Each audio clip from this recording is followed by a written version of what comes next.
Welcome to the Multiply Your Success podcast, where each week we help growth-minded entrepreneurs and franchise leaders take the next step in their expansion journey.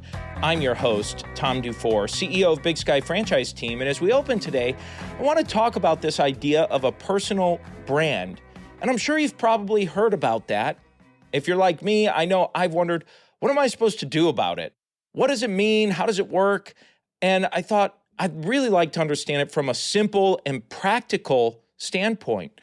Well, our guest today is Dave Behar, who's an expert on personal branding and is a proven business leader. In fact, he's one of the leaders who helped grow and sell Hotmail.com.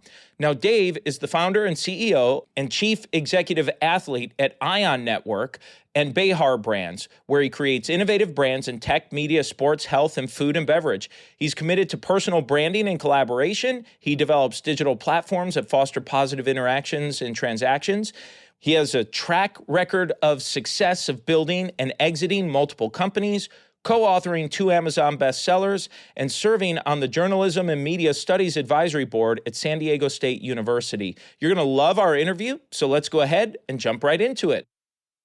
Thank you so much for being here. Really excited to have you dive into this idea of personal brands. You work with athletes, media. You come at this from a very interesting vantage point. And so I'd love for you just to start with what a personal brand is and why is something like that even important, especially when we start thinking of maybe an entrepreneur that's thinking about growing.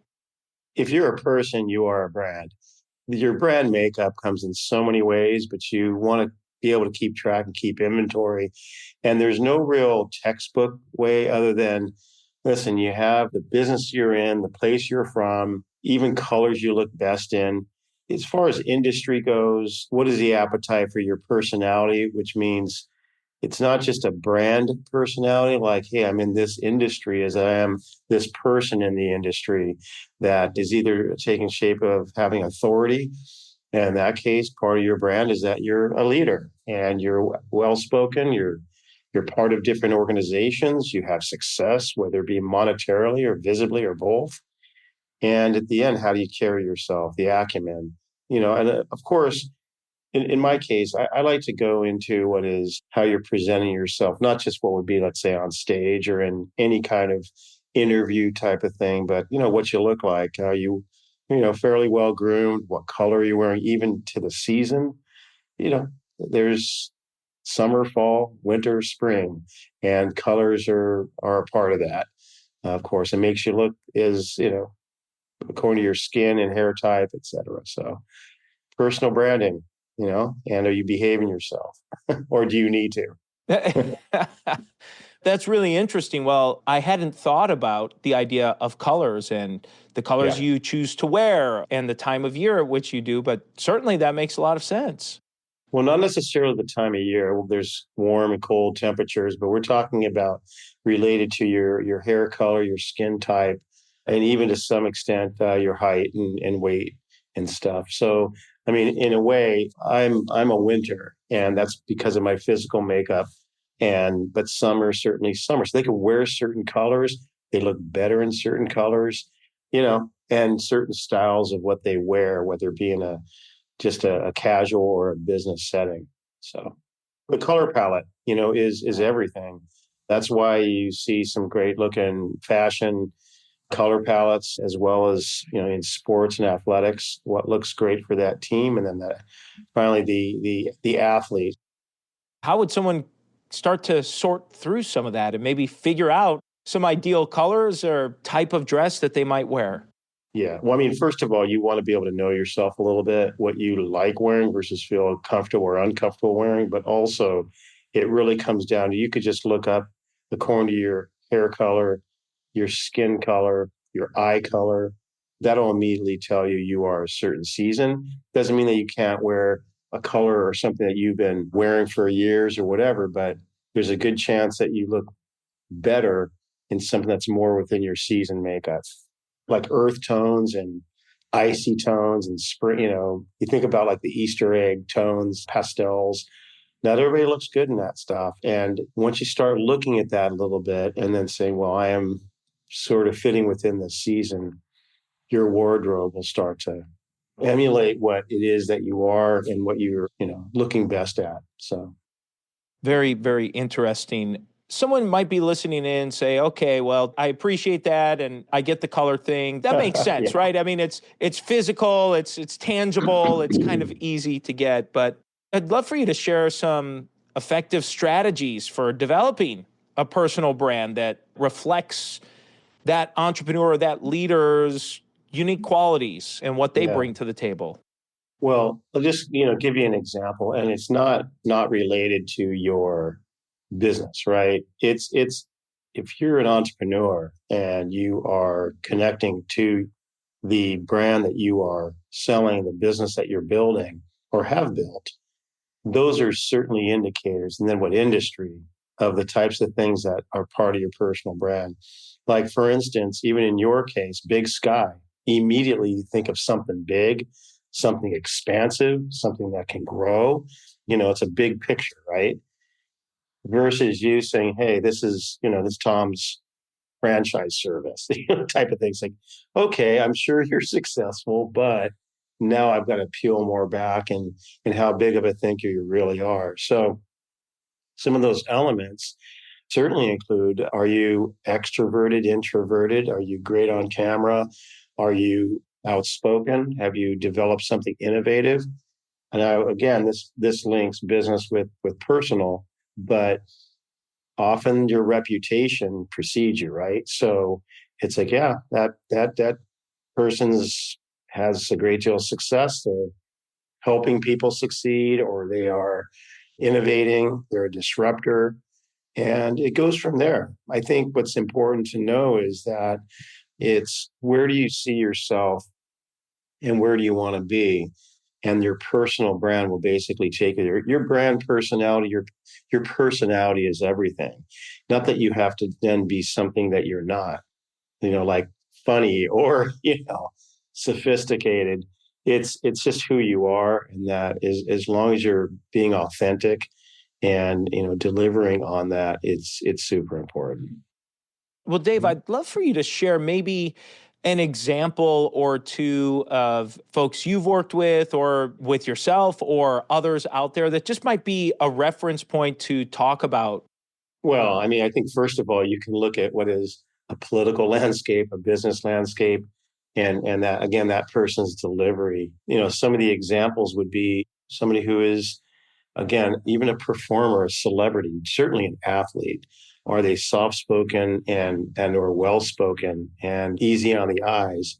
And I think that what's important is you just take a look and do kind of your own self inventory of where you want to be. And some of the examples that would relate are just some of your, who do you aspire to be? Who is an inspiration to you? And again, not necessarily to emulate, but say, what did it take for them to be successful, well put together? Goes way beyond colors and things. I mean, we're really talking about more success profile and personality that people want to surround themselves, would love to, be connected to. So, and that then plays a big role in, not suggesting how many followers you have over social media, because some folks decide to be a little bit more quiet about what they do and help others succeed, other personal brands and other brands like an agency would, behind the scenes. And so in my case, have kind of put on what is, haven't put the shingle out on as an agency, but have done a number of brand deals, many investments that have required those things that I bring into the picture personally, not just what is business and business acumen and success, which is where part of the attraction is of having me get involved in a venture, let alone leading the companies that I do and have over the years. And then, likewise, there is the aspect of, in business, again, it relates to personal, of course. You can say personal wealth too, but have you succeeded in business and have you exited a company or companies that typically, create a different profile for you as a person? Excellent. One of the things in preparing for this and reviewing some of the information that was sent over talked about the role of language in shaping a brand and identity and connection. and how that language can connect with or influence or impact your audience or the people it's going after. So I think that's a very interesting topic. And to me, it all seems to start to blend together with that personal brand and such. But I'd love for you to talk Yeah. about this concept of language and how that's connected with your company. Okay. Yeah. Because, messaging and your, again, goes back to personality. But in our case, my case, it's interesting because one of the fairly prolific brands that they created, Ion Network, great little three-letter word. And everything is about passion and vision and collaboration. You could see where I'm going with that. And certainly Ion Integrity, and that's motivation, expansion. I mean, in your case, Tom, it is about multiplication, you know, not necessarily subtraction. Language wise, we've kind of created our own language. It's definitely been emulated a little bit, and that's fine as long as it's positive and it's not designed to hurt us. That's not the goal in business other than to win and lead. But at the same time, yeah, in the language that you speak, it's not necessarily it's a foreign language or an accent, but do you need to be throwing out F bombs and stuff like that to get your point across? Or you just be able to do your best with the articulation of what you're trying to achieve, and for that matter in personal life too, just trying to set an example, whether it be with family and friends, and how likable you are. I guess it's important because that allows you to a bigger and better toolbox.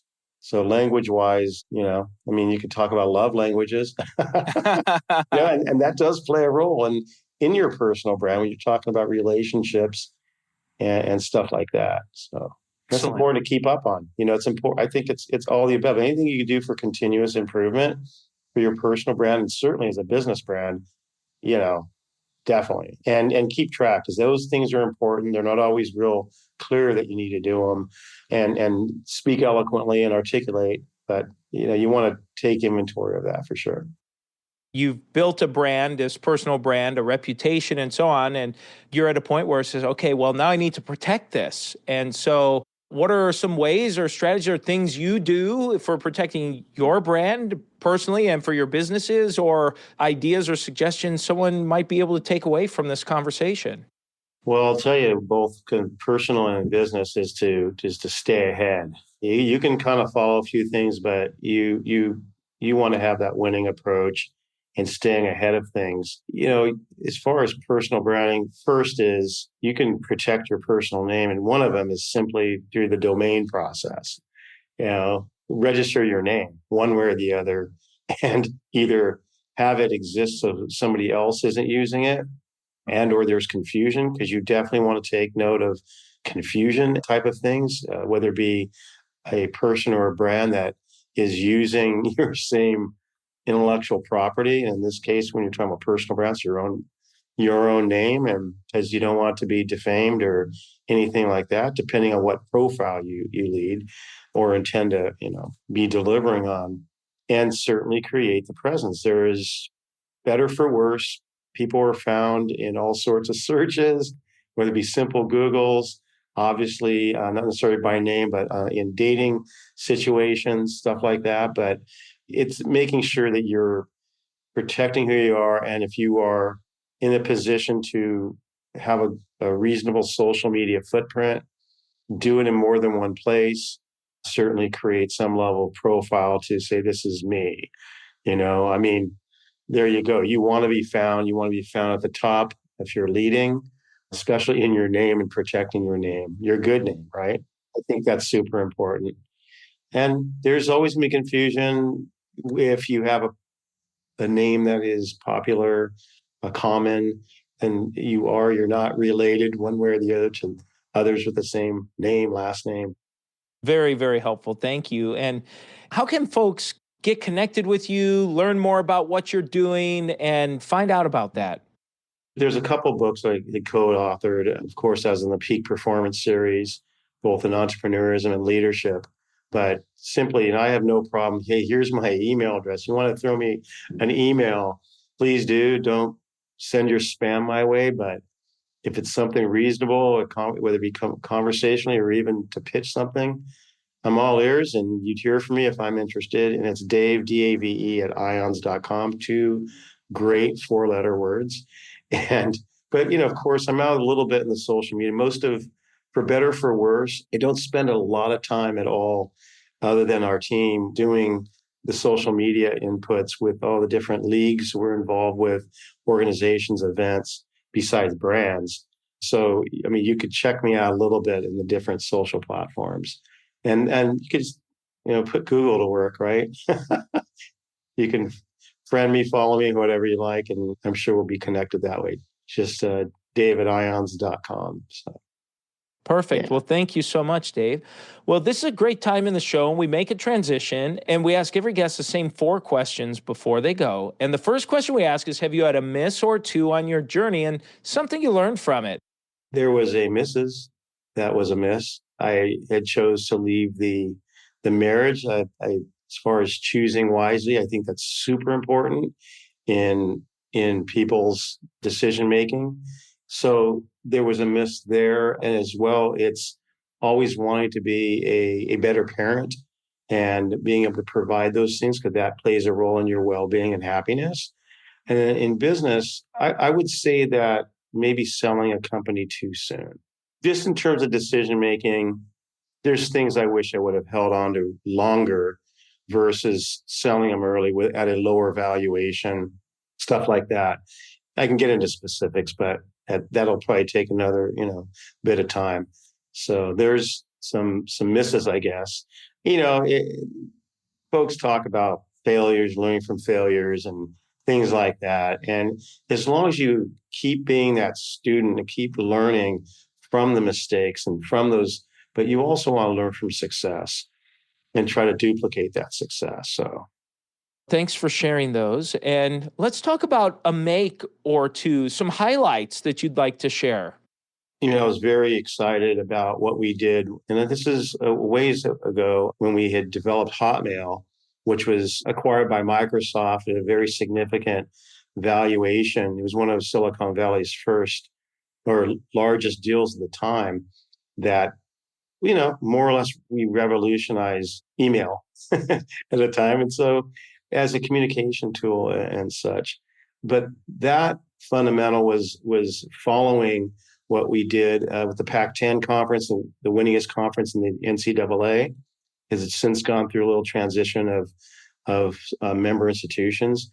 And then my first 2 startups, which I really loved everything about because they're based in the college business, both the Team Greek business, and then I sold that. Then I went to iDig, which was a worldwide apparel and sporting goods brand, in all 50 states and global distribution. So that was lots of fun. I remember when that sale happened and the big news that was, and Hotmail is always near and dear to my heart. It was my first email address was Oh, a yeah. Hotmail. I always remember that. But the brand, unfortunately, when you look at it, it's not necessarily a miss, but the brand was squashed because there was a more global based brand that bought it. And sometimes those things happen. And as long as I don't want to say get too attached to it, but sometimes things get bought back too, because of what that acquire, you may not be good with it other than what kind of windfall you may have had at the time. So, Well, let's talk about a multiplier. Would the name of the show is Multiply Your Success? And have you used a multiplier to maybe grow yourself personally, professionally, or organizations that you've helped build? that very much could be its own segment, but just the 2 terms multiply and mention multiplication and then success, which is succession. We're in this ion business and very excited about the scale in basically multiplying in 25,000 cities across North America and beyond. So the multiplying of that business, it's very unique because of a channel for every town, and then indeed what is the database is the marketplace. So there's a significant localization aspect to it, as well as categorical, from Ion Sports to Ion Kids, Ion Family, and so forth. And so there is the multiplication piece. We've had a number of successes along the way. We've even had and have had to bring people to justice, bring companies just who ripped off our intellectual property. But the multiplier, the duplication process of what we're doing with Ion is awesome. And the enablation that takes place with folks that will be and have taken license and utilizing other platforms across the network to enable that success it's a great journey. I'm just happy to be leading it. So Wonderful. Well, the final question we ask every guest is, what does success mean to you? big sky. What does success mean to me? I mean, really, it's I want to say having a happy, fulfilling life and being able to hit your goals and win as much as possible and helping people along the way, because that's critical. We're again the human race, and we're all racing together, and hopefully everyone's winning. So how's that for starters? I love it. Well, Dave, as we bring this interview to a close, is there anything you were hoping to share or get across that you haven't had a chance to yet? At the sort of that top level, 10,000-foot view, if you will, we've done great. I mean, you're awesome. And I appreciated your questions and our conversation and what we've shared. And I would say we're good. I think that it's important to always keep track of where you are personally and business-wise, if you're in business and or aspiring to start a business. If you're working for the man, working, corporately, and just exercise your capabilities. There's no better time than now, in the present, especially if you have a great idea and or to align with somebody or a company who can help you get there. And there's plenty of those folks today, and I know you're one of them. So, and you'll help them multiply so successfully. Dave, thank you so much for a fantastic interview. And let's go ahead and jump into today's 3 key takeaways. So takeaway number 1 is, if you are a person, you are a brand. And I thought that was great. Just super simple. It's just, if you're a person, you're a brand. Takeaway number 2 is when Dave talked about the things that can affect your brand. And he gave a few examples, such as the business you're in, the place you're from, the types of colors you wear, and even the language you use and how you communicate. Takeaway number 3 is when he talked about protecting your brand. You need to try and stay ahead. One example is registering your name as a domain online, just making sure you purchase that name. And he said it's also important for you to make sure you're doing Google searches of your name, see what's coming up. And maybe you have a common name, so it's a little bit harder to find, but if it's a less common name, you might be able to find some different things that are going on. And now it's time for today's win-win.